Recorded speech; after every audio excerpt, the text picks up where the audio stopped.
membangun kekuatan pertahanan alutsista itu nggak bisa dilakukan satu malam. Seperti Roro Jonggrang membangun candi. Gimana mau mandiri ya? Soalnya selalu alutsista yang kita beli itu nggak dibarengin dengan TOT, Transfer of Technology. Itu dia. Menurut Mas Al gimana? Di dalam Undang-Undang Industri Pertahanan, TOT menjadi prasyarat. Tapi faktanya... Memang ada syaratnya, tapi pelaksananya selalu nggak tercapai. Kembali ke Undang-Undang TNI nomor 3 tahun 2025, yang juga tadinya revisi undang-undangnya itu masih banyak dipermasalahkan. Itu kalau Mas Al lihatnya gimana nih? Apa sebenarnya menjadi keberatan daripada para pihak ini? Kan kita lihat sekarang udah krisis narkoba ini. Soalnya di mana-mana narkoba udah banyak beredar. Satu, kedua juga mungkin aparat kepolisian dianggap masih kurang optimal memberantas narkoba. Sehingga nanti mau dioptimalkan TNI. Menurut Mas gimana? Menurut saya tidak ada alasan yang cukup kuat untuk melibatkan militer dalam mengatasi narkoba.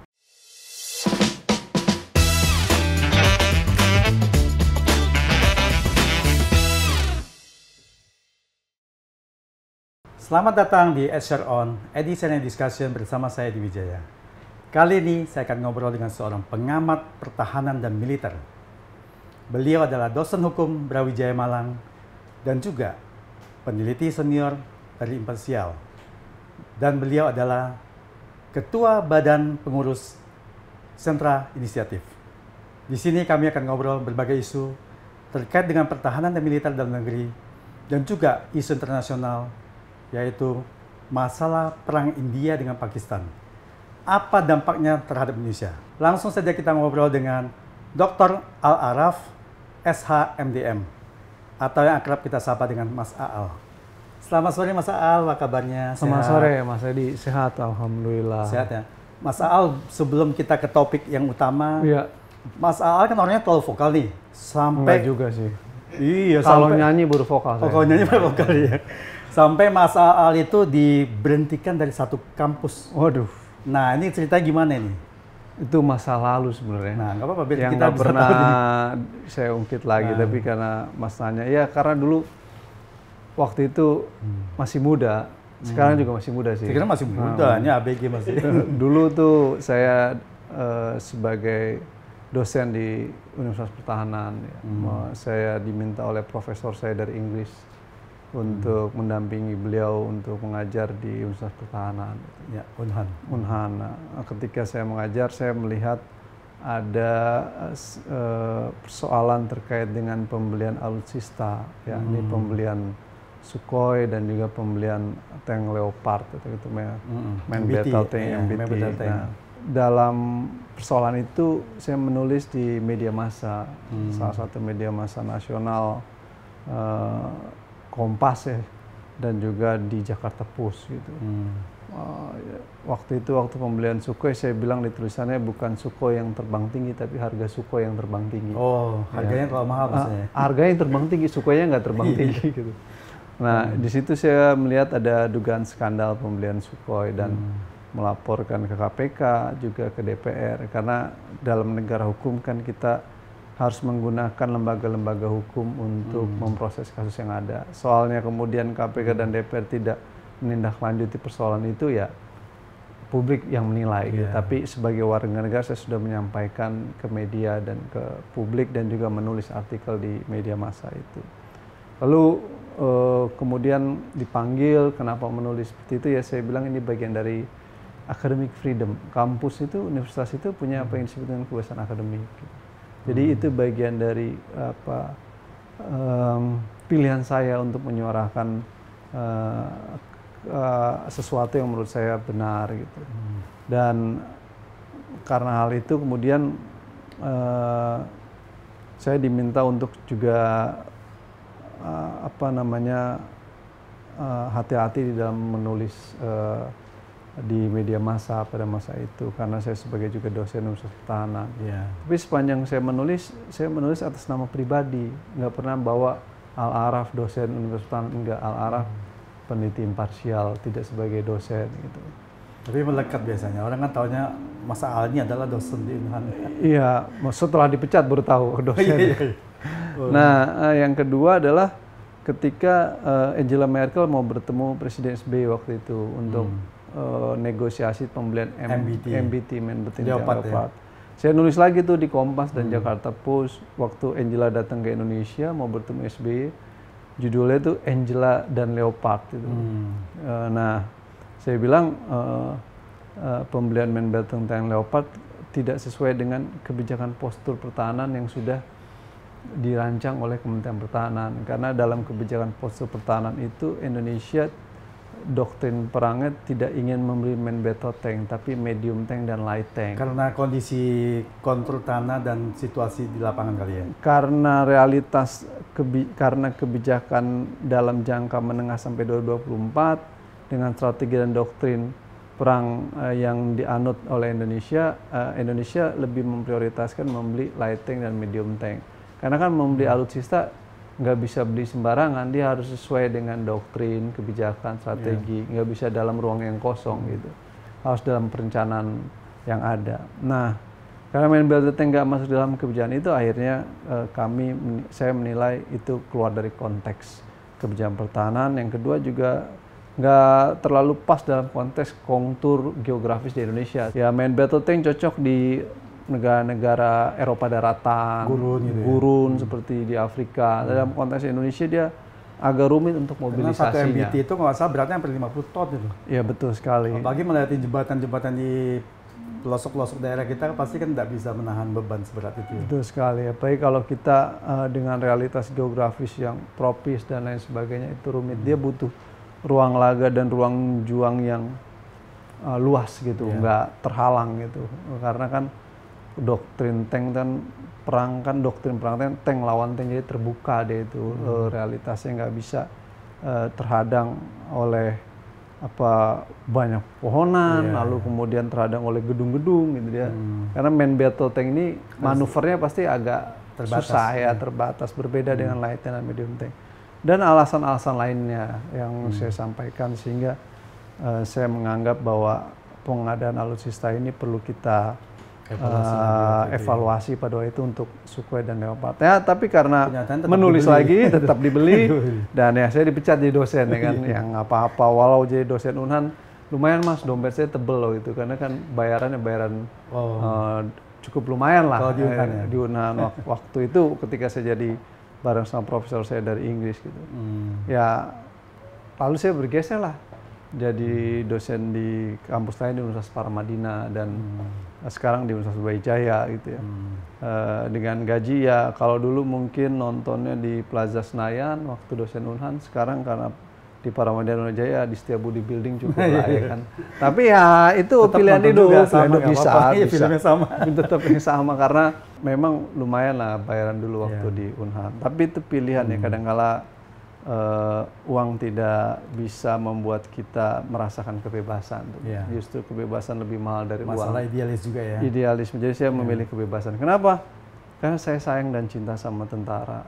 Karena saya anak tentara. Saya pernah hidup di markas tentara dan lahir di sana itu di Halim dan tahu bagaimana susahnya hidup. Berarti orang tua dulu angkatan udara? Angkatan udara. Saya anak kolong Mas. Dari lahir saya di Halim dan besar di Halim dengan kehidupan prajurit ya susah sekali gitu. Mau kuliah aja susah.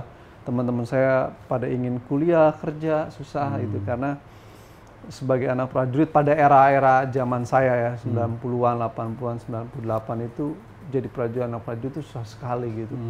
Dan oleh karena itu saya prihatin kalau kemudian ada praktek-praktek penyimpangan dalam pengadaan alutsista dengan jumlah yang fantastis, sementara prajurit hidup dalam kondisi kesusahan. Jadi apa yang paling susah waktu itu waktu di barak gitu, waktu orang tuanya sebagai tentara itu? Oh, sekolah susah. Saya mau kuliah nggak bisa Mas waktu itu. Nggak bisa itu karena masalah dana? Oh, masih masalah dana ya? Jadi orang tua saya lulus UMPTN di Brawijaya, lalu kemudian mau bayar uang DP masuk tuh cuma 800.000.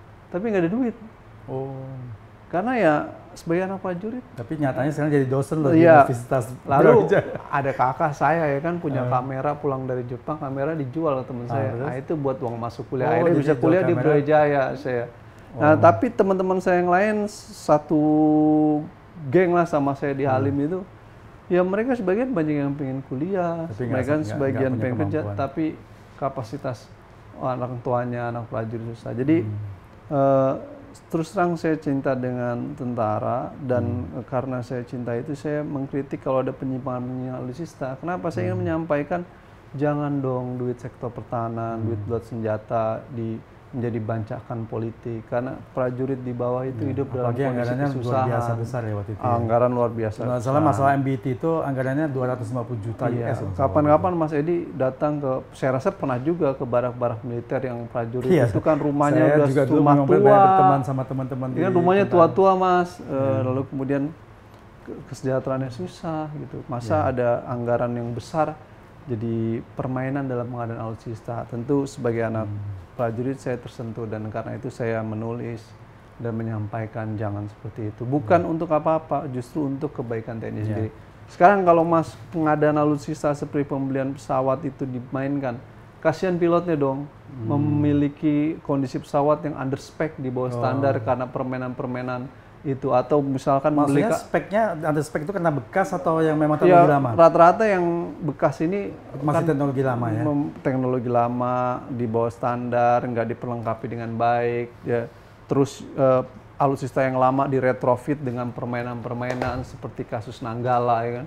2007 sudah diproses, sudah dinilang bahwa ini udah terlalu tua tapi dipaksa untuk di retrofit, tidak di Jerman lagi, di Korea, akhirnya tenggelam Nanggala kan. Dan siapa yang menjadi korban? Prajurit juga. Jadi justru upaya untuk memastikan tidak terjadi penyimpangan di proses alutsista adalah untuk kepentingan prajurit sendiri.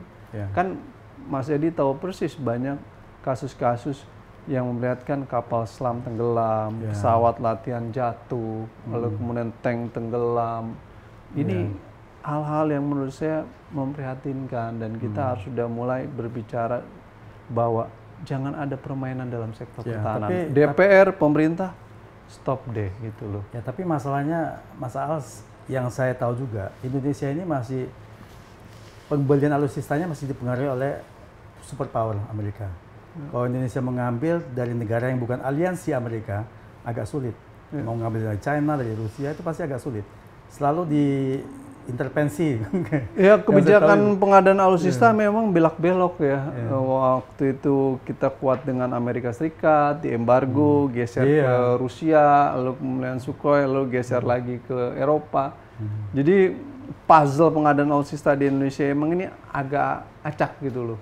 Sehingga kita memiliki pesawat-pesawat tempur yang beragam juga. Ya, pertanyaannya jangan sampai kemudian ini menjadi compang-camping, tetap harus dalam satu kesatuan pesawat tempur, dalam satu kesatuan kekuatan pertahanan. Karena kan membeli alutsista itu sebagai bagian dari turunan strategi dan kebijakan pertahanan nggak bisa sembarangan ya. Masih tahu dia harus seirama sebagai kekuatan. Apalagi terlalu banyak item ini kan menjadi stok kita harus banyak. Itu dia. Baik dia punya spare part, ya maintenance-nya. Yang paling repot di maintenance-nya Mas. Ya kan nanti dari banyak Amerika, dari Rusia, dari Prancis, dari Jerman. Yang maintenance-nya bingung nih bagaimana. Dan juga setiap item harus dibikin stoknya, ini yang menjadi beban besar kan. Belum lagi dengan Korea ya kan, yang juga ke sana. Jadi nanti proses maintenance-nya itu cost-nya ya, kemudian sumber daya manusianya harus paham semua. Sedikit-sedikit ntar belajar di Amerika pulang, yang satu kirim ke Rusia balik lagi, kirim ke Korea Selatan. Jadi memang kita perlu mengevaluasi kebijakan pengadaan alutsista dalam strategi dan pertahanannya supaya menjadi lebih baik gitu. Dan ini tentang alutsista nih, kita loncat sedikit ke alutsista yang kita lihat lagi perang India sama Pakistan nih. Iya. Nah, kita lihat India dan Pakistan perang, tapi sementara kalau pesawat tempurnya kita lihat malah lebih unggul Pakistan, yang mana menggunakan pesawat tempur J-10 generasi ketiga, J-10C buatan China, yang bisa menjatuhkan pesawat Rafale dari Prancis yang digunakan India. Ini menurut yang mau dibeli sama Indonesia Rafale-nya ya. Jadi ini masih bisa dipertimbangkan nih masalah ini. Iya, banyak faktor dalam pertempuran peperangan itu yang bisa menentukan kemenangan peperangan. Ini kan masih awal ya dalam konflik Pakistan dan India. Walau orang menyebut menjadi bagian bahan perdebatan dan diskusi kan bahwa jet tempurnya Cina lebih yang dipakai Pakistan itu unggul dibanding dengan Rafale. Ya, itu sebagai fakta yang tentu harus dianalisis secara lebih jauh ya. Karena dalam perang itu kan ada namanya peperangan itu hanya bisa dimenangkan kalau ada 5 element component of war yang dipenuhi. Moral component of war, physical component of war, dan beberapa komponen lainnya. Jadi nggak tunggal tuh, sehingga dia bisa menjadi penentu dalam proses peperangan. Ingat perang Amerika dengan Vietnam, kurang apa kekuatan tentara kecanggihan Amerika dan Vietnam. Dan Vietnam negara kecil, walau realitasnya kenyataannya Amerika harus pulang dan menyerah dalam konteks perang Vietnam. Kenapa? Bukan karena peralatannya yang nggak hebat, bukan juga karena tentara yang nggak profesional. Ya, satu karena realitas kondisi geografis di Vietnam, satu sisi. Pada sisi lain yang kedua, moral komponen of war-nya tentara Vietnam itu lebih militan gitu. Jadi moral component of war itu jadi bagian yang penting. Dan strategi mereka membuat lubang-lubang kecil yang bisa persis dia menguasai wilayah itu. Wilayah dan dia menguasai faktor kunci kekalahan Amerika adalah karena tidak ada dukungan publik masyarakat Amerika dalam konteks perang Vietnam. Makanya jadi tidak dapat informasi intelijennya, nggak dapat dukungan dari masyarakat Amerika. Maka ada peristiwa Muhammad Ali. Buat apa saya perang di Vietnam? Vietnam bukan musuh saya. Jadi perang itu harus punya alasan, harus ada just war tuh, apa alasannya. Nah, masyarakat Amerika dalam konteks perang Vietnam mempertanyakan kenapa kita harus perang di Vietnam gitu, dan menggunakan anggaran sekian banyak, pengiriman pasukan dan mengakibatkan kematian. Jadi ada krisis dari masyarakat di Vietnam yang menolak perang di Vietnam. Nah, itu akhirnya tidak mendapat dukungan publik. Konsekuensinya adalah krisis di dalam negeri. Jadi sebuah peperangan, tadi saya katakan, banyak faktor yang bisa menentukan dia menang atau tidak. Dan salah satunya dalam konteks negara demokrasi, kalau masyarakat di dalam sebuah negara tidak mendukung peperangan itu, ya sulit untuk memenangkan peperangan itu. Persis dalam konteks Amerika dan Vietnam itu. Nah, dalam konteks Pakistan dan India, saya memahami persis bahwa moral komponen over tentaranya Pakistan tuh istilahnya udah kayak jihad nih, perang kan gitu. Mereka lebih dan memang udah mati-matian ya. Mati-matian udah nggak peduli itu kematian dan lain sebagainya. Ya, jadi kalau dalam tingkat level moral component of war-nya udah pada level itu, senjata apapun digunakan bisa digunakan untuk mengalahkan senjata yang lebih hebat, kira-kira begitu. Nah, ini pelajaran penting ya. Nah, dalam konteks Indonesia bahwa membangun moral komponen of war-nya harus penting. Makanya saya selalu bilang, jangan geser moral komponen of war tentara Indonesia itu dari alat pertahanan negara untuk duduk-duduk di jabatan sipil seperti diatur di Undang-Undang TNI dan lain-lain. Karena itu akan mempengaruhi psikologis, Mas. Moral komponen of war-nya akan berpengaruh. Nanti gitu. Tentang Undang-Undang TNI kita akan bahas khusus nih ntar lagi. Ini saya nyempil dikit aja nih. Tapi nanti akan kita bahas itu karena itu penting sekali itu. Nah, ini kembali ke tadi yang alutsista ini, supaya nanti Indonesia membeli juga alutsista yang tadi jet tempurnya sampai salah. Barangkali perang India Pakistan ini bisa menjadi contoh ataupun bukti kita Indonesia akan pilih yang mana nantinya. Begini, membeli alutsista itu tidak bisa dalam ruang yang kosong. Dia harus berada dalam satu bacaan yang utuh gitu. Pertama yang harus dilihat bagaimana kita melakukan defense review terhadap kekuatan kita dulu. Buat saya kita harus melakukan strategic defense review ulang, mereview tentang kondisi objektif yang kita miliki terkait alutsista, geografis dan lain sebagainya. Kedua, kita harus merubah persepsi, perspektif. Jangan lagi inward looking, tapi kita harus outward looking, gitu. Supaya cara berpikir kita itu melihat ini negara apa sih, gitu. Ini negara maritim, ini negara kepulauan, maka kita harus outward looking. Konsekuensinya apa?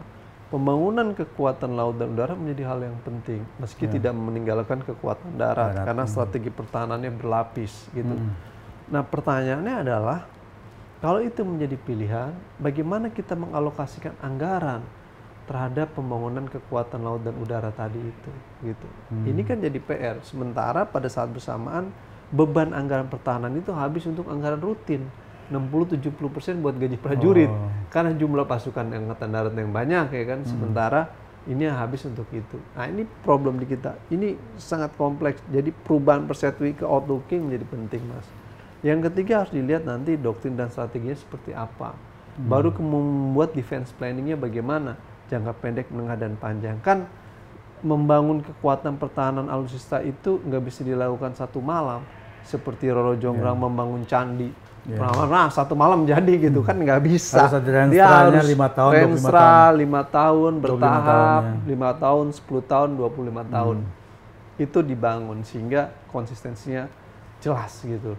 Sebenarnya Kementerian Pertahanan jauh lebih baik karena sejak masa Juwono Sudarsono sudah dicanangkan pembangunan kebijakan yang bertahap tadi itu. Kebijakan strategic defense review, kebijakan pertahanan.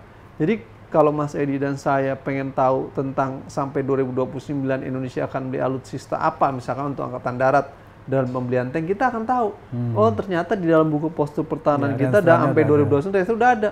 Kita akan beli light tank dan medium tank. Kita nggak beli main battle tank. Setelah light tank, medium tank baru kita cek mana yang tank, light tank dan medium tanknya. Mana lebih efektif? Mana yang lebih efektif di sini atau di sana? Kan kita cek. Termasuk tank amfibi juga. Persis. Lalu mana yang murah? Begitu pula dalam konteks pesawat. Bagaimana strategi pertahanan udara kita? Doktrinnya bagaimana? Lalu kemudian kapasitas anggaran seperti apa? Sehingga kebutuhan yang kita perlukan di mana? Itu yang saya katakan, membeli alutsista ini bukan seperti kita membeli kacang goreng di warung, datang saya mau kacang goreng, makan nggak bisa. Tiba-tiba pikiran saya mau pisang goreng. Mau ada pisang goreng, mau pisang goreng. Nggak bisa, dia harus konsisten ya. Harus konsisten dengan perencanaan yang jangka panjang supaya nanti kira-kira di jangka panjang nanti kita udah tahu bahwa kira-kira di 30-40 tahun lagi udah mantep kekuatan pertahanan kita ini. Tapi kalau kita nggak punya perencanaan, compang-camping dalam penataan ini dan penuh dengan permainan, akhirnya konsistensi dalam pembangunan kekuatan alutsista menjadi susah. Pilihan-pilihan terhadap Cina, pilihan-pilihan terhadap negara-negara lain masih sebuah pilihan yang sangat memungkinkan. Persoalannya bagaimana kita meletakkan pilihan-pilihan itu dalam konteks defense planning yang baik. Nah, seringkali defense planningnya baik, tapi implementasinya masalah. Nah itu problem gitu. Nah kalau defense planningnya baik, implementasi masalah berarti ada soal tuh, ada permainan tuh, ada soal penyimpangan, akhirnya menjadi masalah. Saya tidak paham bagaimana rezim pemerintahan Prabowo dalam menata defense planning ke depan. Saya belum melihat secara utuh. Padahal sebagai presiden yang berasal dari Menteri Pertahanan, tentu kita membutuhkan bagaimana perspektif dia tentang strategic defense dalam jangka pendek dan panjang, dan bagaimana dia membuat formulasi kebijakan pertahanan yang terukur dan lebih baik dan efektif. Tapi masalahnya ada nggak yang saya pahami, mungkin ya salah satu faktor itu adalah istilahnya ada campur tangan negara kekuasaan ini untuk menggunakan peralatan perang itu alutsista harus koalisinya mereka. Dalam era globalisasi, negara-negara besar seperti Amerika Serikat, Rusia, Cina, ataupun dengan negara Eropa lainnya selalu punya kepentingan terhadap Indonesia. Itu sesuatu yang lumrah dalam rezim hubungan internasional. Kenapa? Karena tata sistem internasional yang anarki dan kemudian pergulatan politik internasional yang penuh kepentingan, pasti negara-negara superpower akan berkepentingan terhadap Indonesia. Persoalannya adalah bagaimana kita berpikir dan berpikir dan membangun strategi lebih cerdas di dalam menghadapi permainan itu, sehingga kita tidak masuk dalam permainan, tapi kita punya pola permainan sendiri, gitu, khususnya dalam permainan alutsista. Ya mungkin saja ada tekanan-tekanan untuk beli dari Amerika, temui dari Rusia, tapi kan kita negara yang berdaulat. Pada akhirnya toh kita bisa menentukan nasib kita sendiri. Maka dari itu, Presiden Bung Karno pernah menyatakan Indonesia harus memiliki kemandirian. Nah, salah satunya kemandirian di sektor pertahanan. Tapi kan kemandirian di sektor pertahanan sulit dibangun. Buktinya industri pertahanan hidup tak segan, mati pun tak mau gitu. Pindad, PT PAL, PT DI, dukungan anggaran pertahanannya unggul untuk mereka terbatas, sementara kita selalu bicara di publik saatnya kemandirian pertahanan, saatnya kita mandiri. Tapi realitasnya apa mereka peduli? Ya, tapi gimana mau mandiri ya? Soalnya selalu alutsista yang kita beli itu gak dibarengin dengan TOT, Transfer of Technology. Itu dia. Menurut masalah gimana? Di dalam undang-undang industri pertahanan TOT menjadi prasyarat. Tapi faktanya memang ada syaratnya, tapi pelaksananya selalu nggak tercapai kayaknya. TOT akhirnya jadi formalitas gitu. Formalitas ya. Yang penting udah dilatih, udah terus pulang gitu. Terus, tapi problemnya kan TOT ini sesuatu yang indah gitu. tapi dalam prakteknya apakah mau negara-negara itu melepaskan teknologinya itu? Ya, kalau pembangunan kekuatan pertahanan Cina dalam konteks awal-awal pembangunan industri pertahanan Cina, jadi bukannya TOT, dia beli ilmunya itu bagaimana? Ya udah deh kita gue beli deh kira-kira berapa sih untuk dapat TOT untuk membangun kekuatan pertahanan bangun pesawat ini? Ya udah sekalian, jadi nggak sebatas TOT, memang betul-betul dia beli untuk mendapatkan hal itu gitu. Tapi kalau kita lihat Pakistan kan juga dari China itu alutsistanya termasuk battle tank tadi itu pabriknya ada di Pakistan, mereka bangun di sana. Nah, tapi di Indonesia kan banyak yang TOT-nya tuh setengah-setengah nggak jalan gitu. Kalau masalah lihatnya gimana? Ya, TOT Indonesia ini TOT ala Indonesia gitu. Akhirnya saya bingung, TOT dan kue onde-onde jadi beda-beda tipis gitu. Kenapa? Karena kalau bicara TOT ini terus terang sesuatu yang indah, Mas. Tapi faktanya rumit dan kompleks. Ya, harusnya TOT dari zaman dulu sekarang apa sih yang sudah bisa dibuat di Indonesia kan? Betul. Misalkan apakah pesawat Korea kita mau bikin dalam kerjasama pembangunan kapal antara PT PAL dengan Damen kapal dengan Damen Schelde atau dari mana, Belanda itu ya? Karena waktu itu dari Korea. Belanda atau dari mana gitu ya? Itu kan kita sering kali kerjasama. Lah, saya mau dapat keluhan, lah PT PAL malah yang rugi. Daknya dipakai, ini digunakan, nggak disewa. Saya bilang, ini sebenarnya kerjasama ini kita lebih menguntungkan atau kita yang rugi sih? Nah, saya tidak tahu persis apa yang terjadi, Mas. Karena saya bukan anggota Komisi 1 DPR yang memiliki keterbatasan akses.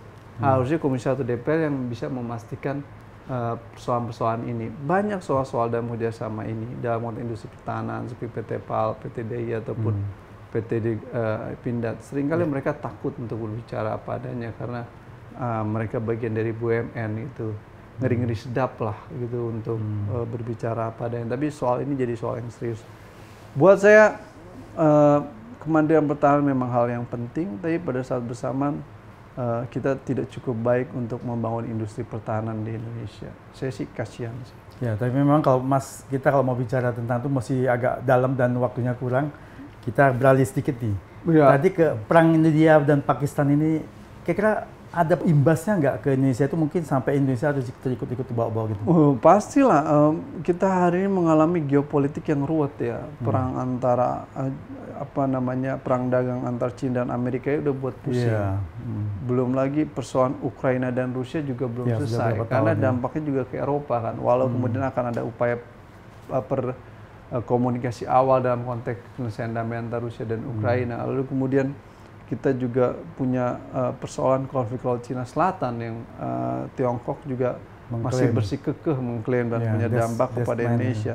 Ditambah juga dengan persoalan India dan Pakistan, ini jadi soal-soal yang serius. Ingat loh, dalam peristiwa perang antara Afghanistan, pertarungan Rusia dan Amerika dalam konteks Afghanistan, waktu itu kan menimbulkan basis kekuatan munculnya kelompok-kelompok Al-Qaeda, dan kemudian di Indonesia ada basis Jamaah Islamiyah yang membangun militansi dan kemudian pulang dari Afghanistan dia membangun di Indonesia dan di Asia tentang kekuatan Jamaah Islamiyah di kawasan Asia di Indonesia. ISIS kan fase berikutnya.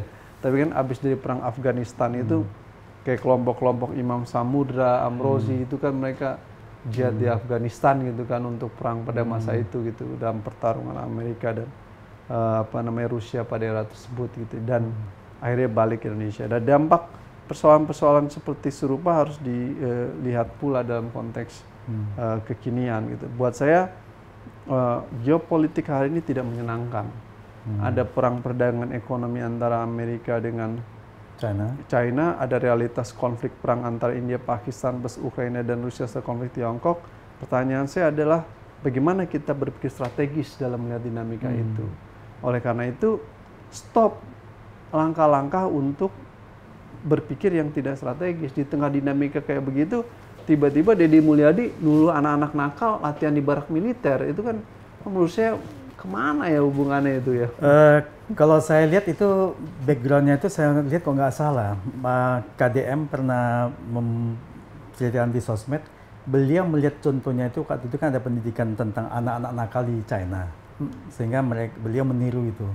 Tapi memang ini masih pro dan kontra juga, memang ada positif negatifnya yang orang tuanya ada yang setuju, ada yang malah menggugat ke Komnas HAM segala macam. Iya, Cina itu negara komunis. Militernya berada di kontrol Partai Komunis Cina. Indonesia ini negara demokrasi yang menghormati yang Tapi kalau yang anak tawuran, yang nakal, jadi gimana ini? Karena kalau nggak bisa dididik gitu kan nggak akan bisa jadi bagus nih. Kayaknya gimana ini? Anak nakal tuh banyak faktor. Saya juga pernah nakal di SMA, apalagi anak kolong. Apalagi anak kolong. Iya. Di Halim. Banyak faktor yang mempengaruhi. Tapi bukan berarti kita menihilkan keberadaan sistem pendidikan. Ya kalau mereka nakal, kembalikan mereka ke sekolah, sistem pendidikan. Kan dulu ada guru BP, guru BK, bagaimana. Jadi pendidikan tuh punya mekanisme resilient sendiri. SMA, SMP punya. Persoalannya adalah kita mau memaksimalkan sekolah-sekolah itu enggak. Jangan kemudian justru lari gitu, keluar dari pendidikan tadi itu. Kan kalau mereka masih SMA, bandel, ya kita harus kembalikan ke sistem resilient pertahanan di SMA itu. Dan mereka punya mekanisme untuk healing. Kalau kita percaya masih sistem pendidikan. Nanti kalau semuanya tiba-tiba setiap ada masalah balik ke barak, belum tentu juga menyelesaikan masalah. Karena di situ mungkin hanya sementara mereka berpikir. Tapi mungkin terbatas juga yang dilatih di militer itu kan bukan ketentaraannya, tapi mungkin disiplinnya barangkali dibuat supaya mereka bisa lebih baik gitu. Aspek disiplin itu sebenarnya ada di wilayah kognitif. Wilayah kognitif itu ada di sistem pendidikan, Mas. Gitu. Bukan soal baris berbaris dan lain sebagainya itu. Karena pada akhirnya kalau aspek kognitifnya tidak kebangun, hanya sebatas persoalan baris-baris, disiplin, itu sifatnya hanya sementara. Nanti setelah itu dia tidak juga membangun resilient pribadi. Itu ada di kepala atau ada di otak. Siapa yang bisa membangun itu? Sistem pendidikan dari SD, SMP, SMA. Maka harus dikembalikan ke ruang pendidikan. Kedua, ke ruang keluarga. Biar bagaimanapun keluarga menjadi pertahanan paling awal gitu buat anak itu. Dan saya percaya orang tua punya cara, punya langkah untuk mendidik anak mereka. Kalau Mas punya anak nakal, apa Mas mau kirim ke barak militer? Pasti kan Mas memilih, saya masih bisa kok menangani ini. Tapi banyak juga loh anak nakal yang orang tuanya pun nggak mau didengar lagi. Bahkan melawan juga banyak sebenarnya. Ya dulu juga Mas pernah melawan. Mungkin yang begitu dikirim ke barak militer supaya dia bisa kembali sadar ini dengan orang tua harus baik. Dikembalikan ke sistem pendidikan, bukan ke barak militer, ke SMA. SMA punya kok, ada guru BK, ada guru BP, mereka bisa dilatih pramuka. Tapi kenapa Mas Al gak memberi kesempatan nih? Kita lihat dulu ada yang punya sistem gini yang ke militer itu berhasil apa enggak? Diberi waktu sekian bulan misalnya atas 1 tahun. Barak militer dan militer itu tempat untuk pelatihan militer. Dia fokus untuk menjaga pertahanan negara. Yang kedua adalah desain bangunan militer itu dilatih dan dididik dipersiapkan untuk perang, sehingga prajurit militer itu perspektifnya di sana, Mas, gitu loh, untuk kesiapan perang. Sementara ruang-ruang itu ruang-ruang yang ekosistemnya berbeda dengan ruang-ruang sipil, ruang anak-anak nakal yang mereka dalam wilayah yang bukan dalam konstruksi pertahanan dan perang tadi itu. Jadi jangan campur yang sini. Nanti saya khawatir kalau kemudian dinamika ini dia justru keluar merasa bahwa posisinya ini kita bukan sedang melakukan eksperimen. Anak ini kan bukan untuk melakukan eksperimentasi, tapi untuk bagaimana menciptakan karakter building yang bagus kepada mereka gitu. Sehingga nggak tepat kalau ditaruh di barak-barak militer karena bukan tempat mereka di situ gitu. Prajurit di situ benar, pertahanan di situ benar, pelatihan perang benar di situ, tapi anak-anak ini nggak di situ. Mungkin yang melatih adalah prajurit-prajurit yang memang dilatih untuk perang. Mungkin ada bagian pendidikan sisi di militer itu yang mendidik karakter bela negara itu, mungkin kebangsaan itu barangkali di situ yang bisa dikembangkan. Barangkali. Itu makanya nanti tidak harus melulu ke militer dalam arti perang itu. Makanya nanti kita perlu baca bukunya Paul Freire, baca buku tentang sistem pendidikan, bahwa pendidikan itu proses yang menjadi itu. Dia bukan sesuatu yang orang langsung jadi, enggak gitu. Dia sebuah proses yang menjadi. Konsekuensinya yang dilatih aspek kognitif tuh, Mas. Dari SD, SMP, SMA gitu. Dalam konteks itu dia nggak bisa instan. Apa yang terjadi dalam pendidikan itu instan. Nah, yang instan seperti itu tidak akan menyelesaikan persoalan, percayalah. Mungkin yang Mas Al maksudkannya lebih mirip ke pramuka kali ya daripada ke militer ya? Bukan. Mending ke pramuka ke ruang pendidikan yang memang membangun aspek kognitif untuk merubah karakter seseorang menjadi karakter yang benar-benar menerima perbedaan, karakter yang menerima perubahan, karakter yang membangun tentang keberagaman, karakter yang membangun kedisiplinan. Nah, itu ada di ruang sekolah, ada di ruang pendidikan. Soal kita adalah apakah Kementerian Pendidikan punya program untuk SMA, SMP untuk membangun karakter building di sekolah tadi itu supaya mereka punya rasa bela negara di dalam dirinya. Itu bisa dibangun di sekolah, bisa. Berarti nanti perlu ditambah kurikulum itu barangkali. Sekarang kan kelihatannya belum ada itu. Nggak perlu ditambah kurikulum. Ditambah kurikulum bisa, tapi nggak perlu ditambah kurikulum bisa. Buat aja. Karena kemudian kita menilai ada masalah terkait anak nakal. Ya udah Kementerian Pendidikan di wilayah mana? Jawa Barat, ya udah kita buat paket untuk di sekolah-sekolah untuk menata mereka menjadi lebih baik, lebih disiplin. Maka sekolah menyiapkan 4-5 guru, mereka ditempatkan di sekolah untuk belajar ekstrakurikulernya barangkali ya. Persis, dengan ekstrakurikulernya lah, dengan menambah jam sekolahnya, dengan melibatkan mereka dalam kegiatan olahraga atau membawa mereka pergi ke tempat tertentu, ke gunung atau kemana.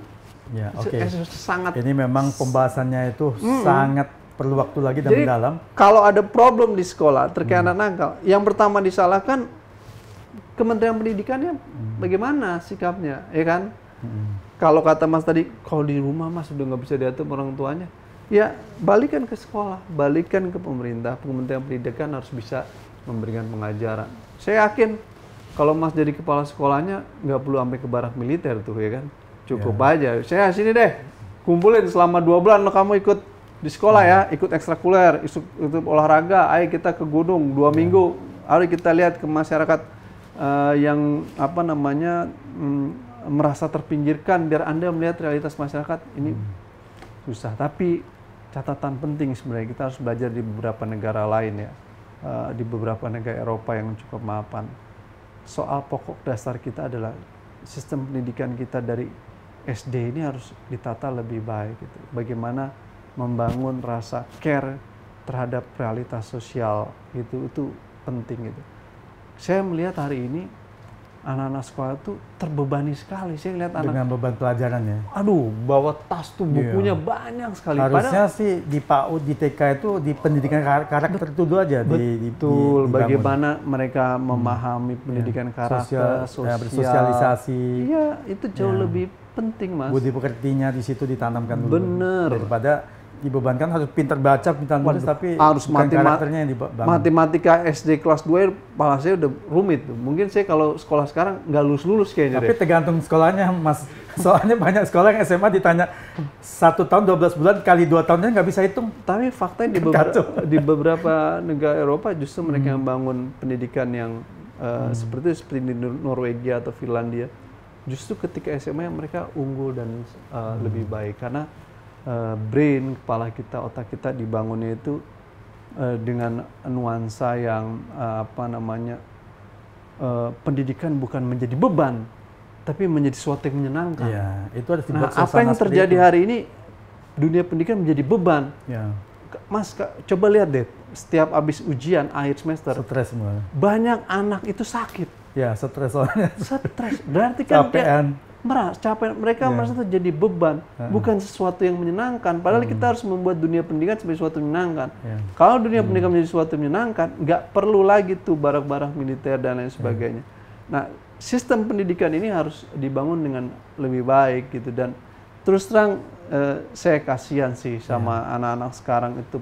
Aduh, ampun deh, mudah-mudahan masalah kita nanti pemerintah, baik itu Menteri Pendidikan atau pemerintah yang berkaitan bisa mendapatkan satu solusi yang baik buat anak didik kita ya, semoga ya. Semoga kita berpikir secara lebih baik dalam konteks pendidikan. Nah, ini sekarang kita beralih ke Undang-Undang TNI yang baru disahkan. Jauh nih jadi ngomong pendidikan gitu ya. Jadi tapi nggak apa-apa. Itu memang berkaitan demi kebaikan bangsa. Kita harus gara-gara Kang Deddy kan gitu. Jauh ya. Kang Deddy muda gitu. Dia dikit-dikit sekarang pokoknya barak militer gitu pokoknya. Preman, saling ngurusin preman. Lagi galak dia. apa-apa juga. Kalau memang nanti kita lihat, mungkin barangkali beliau punya sesuatu yang nanti juga impactnya positif atau apa, nanti kita beri waktu lah beliau untuk kita lihat. Tapi kalau yang ini saya koreksi dengan Pak Penyiar. Karena Komnas HAM udah memberikan peringatan juga ke Menteri HAM. Jangan jadi program nasional, itu nggak baik dalam perspektif HAM. Oke, ini kembali ke Undang-Undang TNI nomor 3 tahun 2025 yang juga tadinya revisi undang-undangnya itu masih banyak dipermasalahkan. Itu kalau Mas Al lihatnya gimana nih? Apa sebenarnya menjadi keberatan daripada para pihak ini? Yang masih perlu dibahas nih ya undang-undang TNI ya? Sebenarnya sudah memang, tapi masih terus kan sekarang gugatan ke MK masih banyak ini. Masih. 12 gugatan nggak salah. Masih perlu dibahas, karena di MK udah mulai sidang ya Mas ya, dan masih, saya rasa ini masih topik yang masih sangat serius. Karena ketika undang-undang TNI disahkan itu kan diwarnai dengan demo mahasiswa di seluruh Indonesia. Waduh. Tapi di satu sisi saya senang ya Mas melihat bahwa pada akhirnya dalam situasi-situasi kritis di Indonesia ini, memang mahasiswa itu menjadi kunci bagi perubahan itu. Kita tahu bahwa 65, 98 mahasiswa menjadi motor perubahan.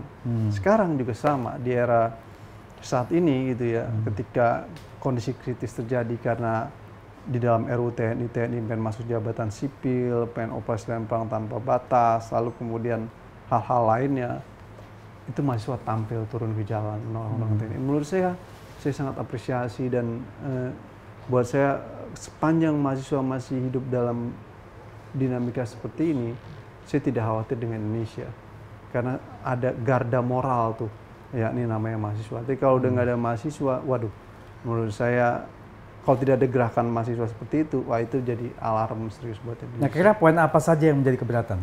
Poin-poin dari mahasiswa itu dan oleh kelompok masyarakat sipil yang di GR di Mahkamah Konstitusi, pertama dalam konteks formilnya, mereka menganggap prosesnya terlalu cepat, sementara masih butuh, sementara situasi kondisi masih kontroversi, masih butuh pandangan-pandangan dari berbagai pihak. Yang kedua adalah ada isu terkait dengan bukan ada isu, ada pasal-pasal terkait masalah masuknya militer di jabatan sipil yang sering disebut dengan fungsi ABRI yang dulu ya, ABRI masa lalu. Ya, teman-teman menganggap, melihat misalkan apakah perlu militer aktif ada di Badan Narkotika Nasional gitu. Itu kan lembaga sipil gitu. Apakah perlu militer aktif duduk di kantor kesekretariatan presiden, bukan KSP ya, kantor sekretariat presiden. Sekarang kan bintang 2 atau aktif gitu ya. Ya menurut teman-teman itu biasanya juga sipil gitu. Nah KSP juga dulu sipil Mas, nggak ada KSP. Tapi waktu Pak Muldoko kan purnawirawan. Oh, Pak tapi Muldoko mantan juga. Kalau purnawirawan boleh dong. Yeah, boleh. Purnawirawan boleh dong. Kan dia udah sipil. Masa udah purnawirawan nggak boleh berjabatan? Boleh lah. Gitu. Nah itu ketiga, misalkan seperti di Bakamla gitu loh. Dia di model-model banyak negara seperti di Amerika, bencana alam ditangani oleh sipil, tapi kalau kemudian dipimpin oleh sipil ingin melibatkan militer bisa gitu atas dasar perintah presiden. Jadi ada soal-soal di jabatan sipil yang dikritisi oleh masyarakat itu. Yang kedua adalah ini yang paling penting, operasi selain perang, bahwa di dalam undang-undang TNI yang baru ini, operasi selain perang tidak didasarkan pada keputusan politik negara. Nanti akan diatur oleh peraturan presiden dan oleh PP atau PP. Secara norma hukum aja itu udah salah dan keliru. Masa membuat aturan-aturan disuruh milih Kepres atau PP? Menurut saya nggak bisa begitu. Dia harus saklek. Kedua, dia memberi cek kosong gitu. Maksudnya kenapa? Cek kosong? Di dalam Undang-Undang TNI 34 2004, untuk operasi perang harus keputusan politik negara. Yang dimaksud keputusan politik negara, keputusan presiden dengan pertimbangan DPR. Jadi kalau Indonesia pengen perang dengan Malaysia, maka harus ada keputusan dari presiden dengan pertimbangan DPR. Itu untuk perang di Undang-Undang TNI yang lama. Untuk operasi selain perang di Undang-Undang TNI 34 2004 juga sama. Kalau ingin pelibatan militer untuk mengatasi pemberontakan bersenjata, terorisme bersenjata, dan lain sebagainya yang ada 14 item, itu harus melalui keputusan politik negara. Apa itu? Keputusan presiden dengan pertimbangan DPR dalam kerangka operasi militer selain perang. Itu diatur di dalam pasal 7 ayat 3 Undang-Undang TNI 34 2004. Nah, pertanyaannya adalah, persoalannya adalah di Undang-Undang TNI yang baru, operasi untuk perang tetap keputusan politik negara, operasi selain perang tidak diatur. Oh, tidak diatur. Nanti diatur oleh Perpres dan PP. Nggak tahu kapan Perpres dan PP-nya dibuat. Artinya ada cek kosong di situ. Mungkin di situ melihat perkembangan situasi dan kondisi kali waktu itu. Oh enggak. Ya? Secara prinsip logikanya sederhana. Hakikat dasar militer itu untuk perang. Jadi kalau kita ingin melibatkan militer menghadapi negara lain saja dalam rangka membunuh perang dengan negara lain, musuh dengan negara lain, Mas harus izin keputusan Presiden dan DPR dulu, benar nggak? Sekarang kita ingin melibatkan militer untuk menghadapi masyarakatnya sendiri, yang namanya operasi selain perang. Pasti harusnya jauh lebih ketat, harus melalui keputusan politik negara, harus ada aturan di dalam undang-undang tadi, tetap harus melalui keputusan Presiden dengan pertimbangan DPR. Logikanya sesederhana itu.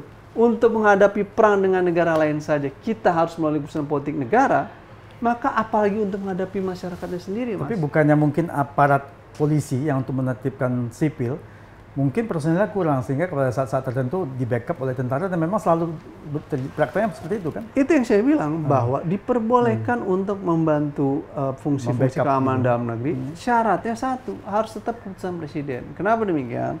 Karena di dalam Konstitusi Indonesia, Presiden pasal 10 itu, Undang-Undang Dasar, Presiden adalah pemegang kekuasaan tertinggi atas Angkatan Darat, Laut, dan Udara. Ya. Konsekuensinya adalah semua kekuatan dalam pengerahan kekuatan militer, otoritas yang bisa mengerahkan hanya Presiden. Kenapa? Kenapa militer atau Panglima TNI tidak bisa mengerahkan kekuatan senjata begitu saja gitu, tanpa ada keputusan Presiden? Karena mereka bukan dipilih oleh rakyat. Dalam negara demokrasi, hanya yang dipilih oleh rakyatlah yang bisa mengendalikan kekuatan koersif, mengendalikan kekuatan militer. Siapa dia? Presiden. Konsekuensinya, semua pelibatan militer untuk operasi perang ataupun non-perang harus keputusan Presiden. Yang di dalam Undang-Undang TNI disebut keputusan politik negara itu, yakni keputusan Presiden dengan pertimbangan DPR. Dalam operasi untuk perang, Undang-Undang TNI baru tetap mengacu ke aturan lamanya, yakni melalui keputusan politik negara. Itu benar. Sementara untuk operasi selain perang dihapus keputusan politik negaranya. Itu salah. Itu bertentangan dengan konstitusi. Kenapa? Harusnya pengerahan kekuatan militer baik perang atau selain perang harus atas keputusan politik Presiden dengan pertimbangan DPR. Ini yang menurut saya soal serius di Indonesia yang saya katakan menjadi cek kosong. Gitu. Kekhawatirannya kenapa? Takutnya terlalu agresif atau bagaimana terhadap sipil? Dalam negara demokrasi harus ada akuntabilitas, harus ada pertanggungjawaban, harus ada kejelasan. Apa sih fungsi keputusan politik negara itu untuk menentukan reason, alasan. Kenapa kita mau perang, kenapa kita melakukan selain perang. Kan nggak bisa orang perang tanpa alasan, nggak bisa operasi selain perang tanpa alasan. Memang tiba-tiba militer terlibat, aku mau ke Jawa Barat, mau operasi mengatasi pemberontakan, kan nggak bisa. Harus ada reason. Penilaiannya siapa yang menilai? Presiden, DPR. Kedua, harus jelas tugas ini untuk apa? Pemberontakan bersenjata, mengatasi terorisme bersenjata, atau untuk apa? Kedua, tiga, jumlah pasukannya berapa banyak? Keempat, berapa lama? Kelima, dukungan anggaran dari mana? Keenam, pertanggungjawabannya siapa yang bertanggung jawab nanti pimpinan? Itu only Presiden, Mas, yang bisa melakukan itu. Jadi kejelasan tentang prosedur dan akuntabilitas harus jelas. Supaya apa? Militer ini pengguna kekuatan koersif, menggunakan kekuatan senjata. Sehingga ketika dia dilibatkan dalam operasi perang, benar-benar sepenuhnya jelas tujuan goalsnya untuk apa. Kalau untuk perang dengan Malaysia, memenangkan Malaysia, untuk operasi selain perang, untuk apa? Mengatasi pemberontakan juga jelas. Sehingga clear tuh. Disitulah pentingnya peran Presiden. Dan lagi-lagi, karena dalam negara demokrasi dan konstitusi, hanya Presiden yang memiliki otoritas mengerahkan kekuatan bersenjata, baik perang atau selain perang. Kenapa demikian? Karena Presiden dipilih oleh rakyat. Panglima TNI, Kepala Staf Angkatan, tidak dipilih oleh rakyat, tapi dipilih oleh Presiden. Sehingga mereka hanya alat. Sehingga karena mereka alat, Presidenlah yang menentukan kapan Anda terlibat dalam perang, kapan Anda terlibat dalam operasi selain perang. Mas Aal, gini ya, kalau lihat kan TNI kita ini selama tidak perang kan sebenarnya bisa dimaksimalkan dengan fungsi-fungsi tadi mungkin membackup keamanan yang mungkin dilakukan polisi yang mungkin kurang, atau di bagian narkotika kan kita lihat sekarang udah krisis narkoba ini, soalnya di mana-mana narkoba udah banyak beredar. Satu, kedua juga mungkin aparat kepolisian dianggap masih kurang optimal memberantas narkoba, sehingga nanti mau dioptimalkan TNI. Menurut Mas gimana? Dalam negara demokrasi itu tidak dimungkinkan adanya akumulasi kewenangan di salah satu lembaga. Dalam demokrasi itu diwajibkan adanya diferensiasi fungsi dan spesialisasi tugas. Kenapa? Karena dalam negara demokrasi menginginkan adanya pembagian kelembagaan untuk menjalankan fungsi masing-masing. Yang bekerja melakukan deteksi dini, intelijen. Yang bekerja penegakan hukum, kepolisian, kejaksaan, peradilan. Yang bekerja untuk fungsi pertahanan menjaga kedaulatan negara, TNI, militer. Yang bekerja untuk melayani masyarakat, ada birokrasi sipil. Jadi dalam demokrasi itu tidak dimungkinkan adanya akumulasi kewenangan di satu lembaga, sehingga kewenangan dan fungsi dibagi. Harus ada diferensiasi fungsi dan spesialisasi kerja. Kenapa? Karena dalam otoritarianisme saja hal itu terjadi, akumulasi kewenangan di satu tangan gitu. Kita enggak dalam demokrasi dilakukan itu. Nah, karena intelijen, fungsi deteksi dini, polisi, penegakan hukum, dan Kamtipmas, tentara, pertahanan negara, lalu kemudian birokrasi sipil untuk melayani masyarakat, maka jangan campur adukan satu lembaga dengan lembaga lain. Kecuali Mas anggap mereka sudah pensiun, boleh? Nanti dulu, anak ke isu yang itu. Nah, yang kedua adalah pertanyaan, apakah kemudian dalam situasi tertentu, walau militer fungsinya pertahanan bisa membantu kepolisian atau bisa menjaga keamanan dalam negeri dalam bantu kepolisian, bisa dan diperbolehkan. Pertanyaannya kapan? Jika dan kalau kapasitas sipil dalam hal ini penegakan hukum, polisi, jaksa, pengadilan sudah tidak bisa mengatasi situasi ancaman yang terjadi lagi, sehingga membutuhkan perbantuan dari militer. Atas dasar itu presiden kemudian membuat kebijakan agar militer dilibatkan untuk mengatasi ancaman-ancaman yang tidak bisa ditangani lagi. Jadi sepanjang kapasitas sipil masih sanggup mengatasi persoalan-persoalan ancaman yang ada, dan Indonesia dalam situasi normal dan bukan dalam situasi darurat sipil atau darurat militer, maka militer tidak diperlukan untuk masuk wilayah-wilayah sipil. Dia tetap menjaga pertahanan negara. Nah, itu logika yang harus dibangun dalam konteks itu, sehingga pelibatan militer itu sifatnya last resort, pilihan terakhir. Rule of engagement ini harus ditaati secara ketat supaya apa? Tidak terjadi overlapping kerja, tumpang tindih kerja, akhirnya membuat efektivitas kerja justru tidak menjadi. Apakah Mas Al ada lihat nggak, karena mungkin ya masalah narkoba nih, kita kembali ke narkoba, kan banyak oknum kepolisian yang sudah menjabat posisi tinggi, malah mereka yang kurang menegakkan narkoba, malah seperti kejadian DWP, atau ada Kapolda yang juga terlibat penjualan narkoba. Barangkali di situ terjadi krisis kepercayaan sehingga presiden memilih untuk menempatkan TNI dalam pemberantasan narkoba itu. Saya sangat setuju bahwa ada persoalan di kepolisian dan penegakan hukum dalam penanganan narkoba. Yang pertama, dugaan keterlibatan oknum-oknum seperti Teddy Minahasa, lalu kemudian kasus DWP dan lain sebagainya, yang menjadi PR yang harus diproses, menjadi masalah yang harus dilihat gitu. Itu kita nggak bisa menutup itu. Tapi pada saat bersamaan kita juga harus mendorong agar oknum-oknum itu diproses secara hukum. Teddy Minahasa diproses hukum, sudah. Kasus DWP dipecat. Di narkoba terjadi. Lalu kemudian apalagi beberapa kasus juga polisi terlibat narkoba dipecat, dihukum. Artinya mekanisme koreksi kan terjadi kan. Tapi pada saat bersamaan juga polisi juga melakukan penangkapan beberapa sindikasi narkoba besar ya kan, seperti di Batam gitu ya, di narkobanya menangkap banyak, lalu kemudian di beberapa tempat. Tapi bahwa juga ada kelemahan-kelemahan, mereka masih melakukan kriminalisasi atau penangkapan terhadap mereka yang pengguna yang seharusnya mereka mendapat proses rehabilitasi. Itu menjadi catatan. Tapi so far kondisi penanganan kita itu dalam kondisi norma-norma saja melalui penegakan hukum. Bahkan seharusnya dalam penanganan narkoba kita harus bisa lebih bicara bagaimana mekanisme pencegahan yang tidak melulu koersif gitu. Karena kan kita harus melihat mereka juga sebagai korban sebenarnya Mas, para pengguna narkoba ini.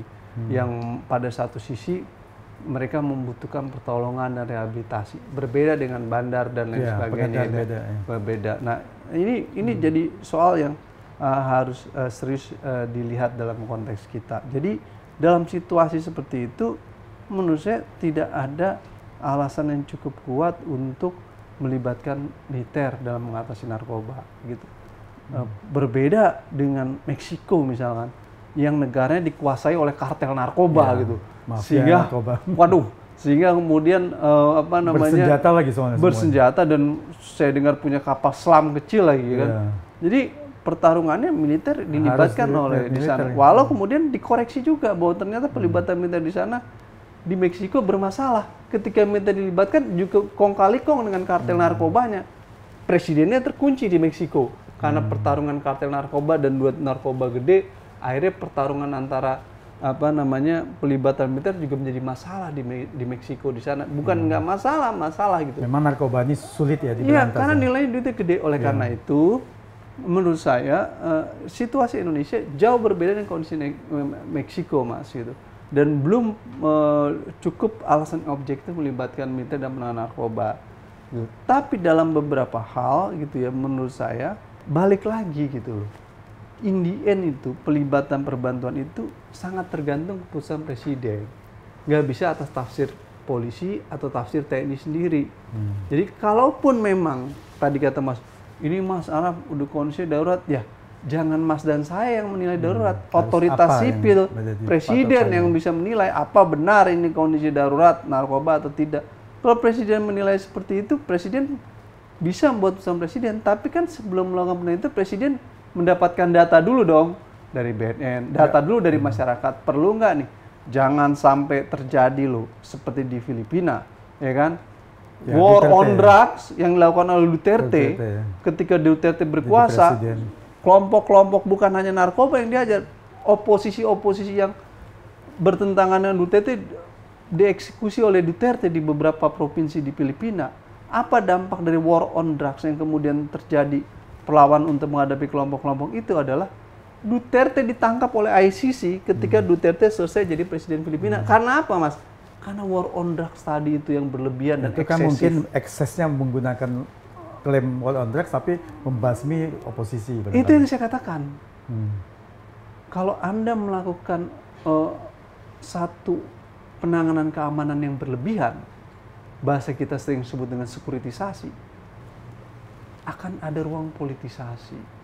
Akhirnya bukan hanya mereka yang bandar narkoba yang kena, kelompok oposisi juga dihajar dengan isu narkoba dan lain sebagainya. Dampaknya adalah seperti di Duterte. Yang saya mau bilang, hati-hati menerapkan status darurat, hati-hati bicara tentang war. Karena pengalaman di Meksiko, pengalaman di Filipina dalam war on drugs, akhirnya menimbulkan tindakan penggunaan kekuatan yang koersif yang berlebihan, yang berdampak terhadap terjadinya pelanggaran hak asasi manusia. Apa implikasinya? ICC masuk, Duterte ditangkap. Terlepas ada pertarungan politik internal di dalam Filipina antara presiden dan anaknya Duterte, wakil presiden gitu ya.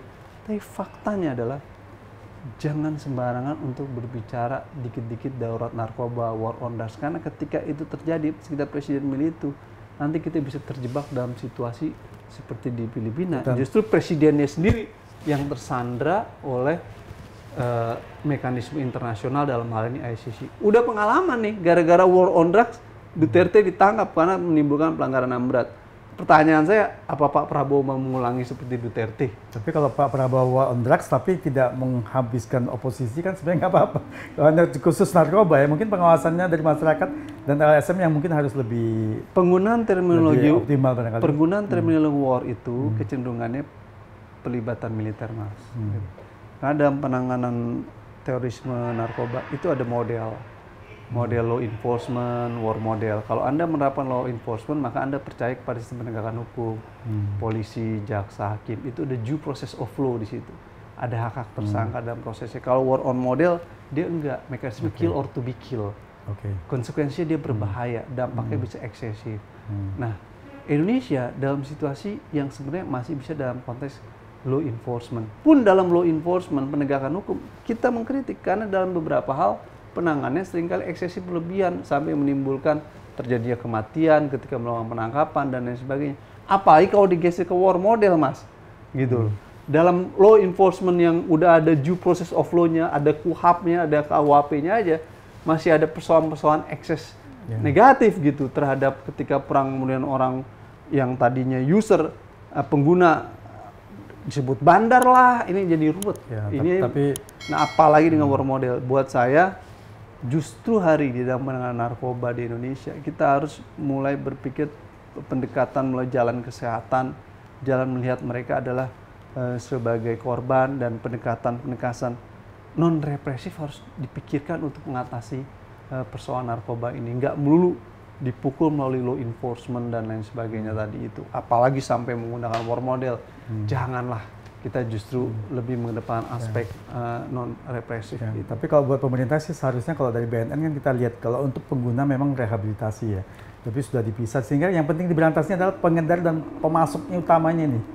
Yang harus diperlakukan secara extraordinary. Tapi Mas, faktanya dalam realitasnya dalam konteks penegakan hukum menjadi rumit gitu. Dan beberapa kasus misalkan mereka-mereka yang bukan bandar dituduh sebagai bandar gitu, lalu kemudian kena hukuman mati, gimana? Ya, sebagian pengguna yang nggak tahu ya, dijebak ya. Ada yang pesuruh ya, dijebak. Lah kita punya solusi yang tepat ini untuk dan efektif buat memberantas narkoba. Yang saya mau bilang, dengan menggunakan law enforcement saja, penegakan hukum aja dengan mekanisme criminal justice system model saja, itu masih banyak persoalan gitu loh Mas dalam menangani narkoba. Apalagi mau geser ke model war model, jangan. Mudah-mudahan nanti ke depannya pemerintah bisa menemukan satu solusi yang tepat. Iya, ini model criminal justice system model diperbaiki dulu dalam penanganan narkoba. Bahkan saya mau bilang harus dipikir jalan di luar non represif dan penanganan narkoba melalui jalan kesehatan tadi itu. Oke, jadi ini kita ke topik satu lagi. Iya. Purnawirawan TNI yang kemarin meminta 8 tuntutan yang diantaranya memajukan Wakil Presiden Gibran, juga membatalkan IKN, dan beberapa tuntutannya tiba-tiba Pak Tri Sutrisno sebagai salah satu yang menyetujui tuntutan itu, anaknya Letjen Kunto Ariwibowo kan dilengser jadi staf khusus Kasat, baru 1 hari dikembalikannya dibatalkan lagi. Ini kalau Mas Al melihatnya ini seperti apa nih sebenarnya kejadian seperti itu? Yang mana nih, tuntutan atau yang apa? Yang Letjen Kunto dimutasi menjadi staf khusus Kasat terus dikembalikan lagi menjadi Pangkogap Wilhan 1. Memang Pak Kunto ini kasihan ya. Jadi Pangdam Siliwangi buat tulisan dicopot sama Jokowi ya kan. Walau saya juga tidak setuju, seharusnya memang prajurit TNI tidak buat tulisan, cuman di media nasional waktu itu kan, dan tapi substansi yang dia kritik ada benarnya gitu dalam konteks pada masa itu. Sekarang Pak Tri Sutrisno ikut-ikutan dalam petisi gitu. Anaknya jadi Pangkogap Wilhan, karena ikutan petisi dicopot anaknya. Lalu kemudian Prabowo, lalu kemudian dikembalikan lagi. Buat saya ini jadi contoh bahwa ada problem dalam mekanisme promosi dan mutasi di tubuh TNI. Mencopot Kunto itu menjadi cermin otoritas sipil membangun kontrol sipil subjektif, bukan melakukan kontrol sipil objektif. Bahasa sederhananya kontrol sipil subjektif itu adalah politisasi otoritas sipil terhadap TNI. Nah, otoritas sipil ini kira-kira siapa nih Mas? Ya, otoritas sipil ini bisa penguasa yang masa lalu, bisa presiden yang saat ini gitu. Saya nggak tahu, nanti kita tanya. Yang orang bilang kemudian terjadi matahari kembar dalam kasus Kunto gitu loh. Nah, tapi apapun itu, politisasi ini sebenarnya terjadi sudah sejak lama di era 10 tahun periode Jokowi, dan sekarang terjadi kembali gitu dalam kasus Kunto itu. Ini sesuatu yang tidak sehat gitu. Sulit untuk kita bisa memahami bahwa ini hanya sebatas kebijakan Panglima. Karena nggak mungkin langsung berubah. Nggak mungkin kebijakan Panglima hari ini A, besok B, kan dia memukul mukanya sendiri. Iya, 1 hari lagi kan. Artinya ada faktor di luar itu. Siapa yang di atas Panglima? Ya, only presiden. Siapa lagi di luar presiden? Ya, presiden yang dulu gitu. Siapa lagi? Mungkin DPR. Banyak kemungkinan. Pasti yang punya power. Tapi dalam kasus Kunto ini, inilah yang disebut dengan subjective civilian control. Ini yang harus dihindari dalam negara demokrasi, Mas. Tapi pada sisi lain ini menjadi message bahwa ruang politisasi itu terjadi. Gitu. Di luar itu sebenarnya selama 10 tahun ini boleh dicek mungkin dalam beberapa kasus kepala staf angkatan misalkan yang pernah kepala staf angkatan darat, beberapa yang pernah hidup di era, yang pernah memimpin di era Jokowi. Penentuan Panglima Kodam itu juga lebih banyak pemimpin sipil pada era tersebut yang menentukan. Nah, saya melihat gejala ini juga terjadi sampai sekarang. Menurut saya ini tidak sehat. Dalam negara demokrasi harusnya pemimpin sipil menghormati otonomi militer di dalam membangun meristokrasinya. Sehingga bisa mengukur sistem promosi dan mutasi berdasarkan kriteria objektif di internal mereka. Di mana peran presiden dan DPR dalam konteks itu ketika mengangkat Panglima TNI, atau mengangkat kepala staf angkatan, tapi dalam mengangkat Panglima, Pangdam ya, itu diserahkan kepada kepala staf dan Panglima TNI. Kenapa? Mereka memiliki otonomi sendiri. Karena kalau otoritas sipil terlalu jauh, itu disebut politisasi, dan itu tidak baik gitu ya. Dalam kasus Kunto terjadi seperti itu. Sebelum itu terjadi dalam konteks Letnan Kolonel Teddy gitu kan. Seorang perwira muda moncer begitu saja, yang sebenarnya teman sengkatannya masih mayor, Mas. Dia udah 2 kali langsung naik letkol. Itu nggak baik dong. Pasti akan menimbulkan kecemburuan, problematika internal dan lain sebagainya. Kok bisa terjadi? Ya lagi-lagi tidak mungkin ini dilakukan oleh Panglima TNI. Pasti ada faktor lain yang meminta dia untuk berproses ini. Ya presiden akhirnya diminta pertanggungjawaban dalam hal Prabowo. Kenapa? Karena sebelum dia naik letkol, diangkat jadi sekretaris kabinet. Diangkat jadi sekretaris kabinet aja udah menimbulkan kontroversi. Walau kemudian di otak-atik sekap diatur perpresnya di bawah kementerian, tapi kan faktanya Setmil Pres, tapi faktanya tetap setingkat menteri loh Seskap itu. Kalau dulu kenapa kan saya pangkatnya Mayor Jenderal atau minimal bintang, ya itu Brigjen Majen ya. Iya dulu harus bintang 3 karena dia eselonnya, tapi diturunkan katanya kan, diakal-akali di bawah Setmil Pres. Tapi faktanya kemarin saya berita-berita, tadi pagi saya berita-berita, Duta Besar Australia bertemu dengan Seskap Teddy karena Perdana Menteri Australia yang baru akan datang ke Indonesia. Levelnya langsung di atas. Lebih di atas saya, 9 di atas itu dong. Buktinya bertemu dengan duta besar. Untuk artinya Seskap itu soal ditaruh di bawah Setmil hanya akal-akalan, tapi secara de facto dia tetap punya power dalam posisi jabatannya. Ini yang menurut saya nggak sehat gitu. Sama sekali nggak sehat. Dan hal seperti ini saya mau bilang justru menjadi beban buat Pak Prabowo sendiri, Mas. Gitu.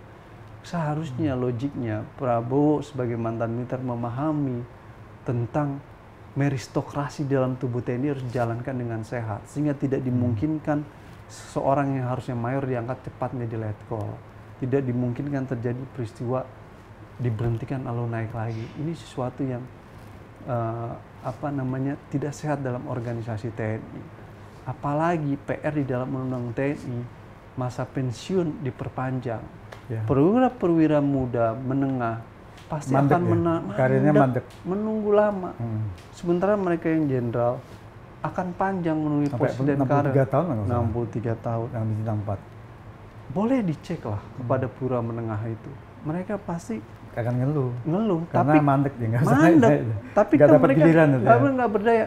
Artinya ada problem dalam organisasi hari ini TNI yang tidak cukup baik dan tidak sehat lah kira-kira karena dinamika intervensi pemimpin sipil terlalu jauh, politisasi terlalu jauh, yang kemudian menimbulkan kasus-kasus Kunto, Letnan Kolonel Teddy, perpanjangan pensiun dan lain sebagainya.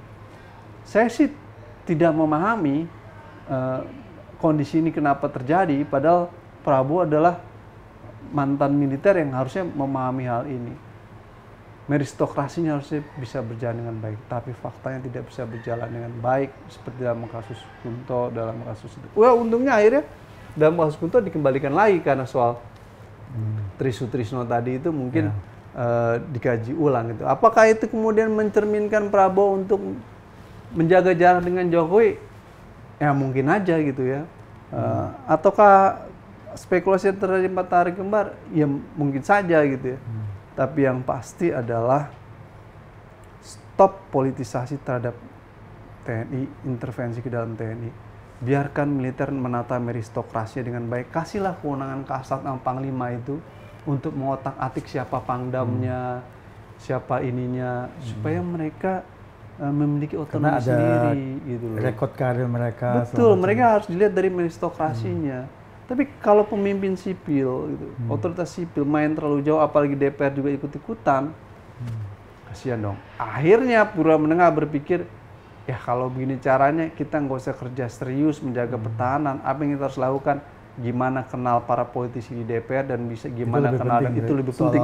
Gitu ya, itu soal jadi begitu.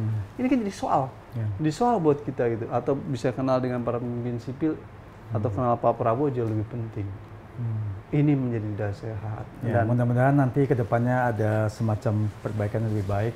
Tentu tidak bisa menimbulkan kontroversial lagi ya. Harus ada perbaikan dan saya tidak tahu perbaikan ini kapan akan terjadi dan kapan dimulai. Tapi buat saya sebagai orang yang perhatian sektor militer dan pertahanan, saya berkepentingan agar kita perlu membangun kekuatan pertahanan yang modern, alutsista yang kuat, prajurit yang profesional, kesejahteraan prajurit yang baik, sehingga dalam konteks itu kita harus menata sektor pertahanan secara lebih baik. Ya, itu aja. Dan barangkali kita kan nggak tahu juga Presiden Prabowo punya satu kebijakan apa yang dibalik itu sehingga terjadi seperti ini. Ya, Mas Aal, makasih banyak ini atas waktunya. Mas Aal yang begitu sibuk tapi berkenan di podcast EdShareOn berbagi pengalaman dan juga pencerahan buat kita semuanya. Terima kasih atas waktunya Mas Aal. Terima kasih sama-sama Mas atas kesempatannya.